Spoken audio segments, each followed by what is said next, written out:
رزق کسے کہتے ہیں؟ صرف پیسہ اور مال ہی رزق نہیں، بلکہ قرآن و حدیث کی روح سے درج ذیل چیزیں بھی رزق میں داخل ہیں۔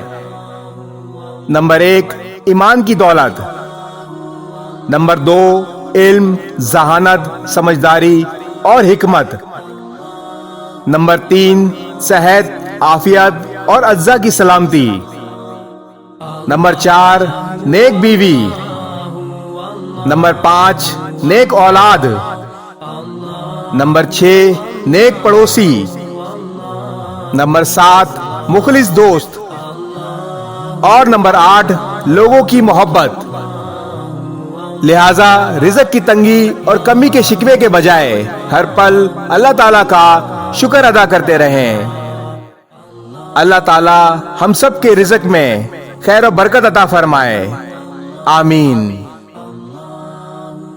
اس ویڈیو کو شیئر ضرور کریں، ہو سکتا ہے آپ کے ایک شیئر سے یہ بات کسی کے دل میں اتر جائے۔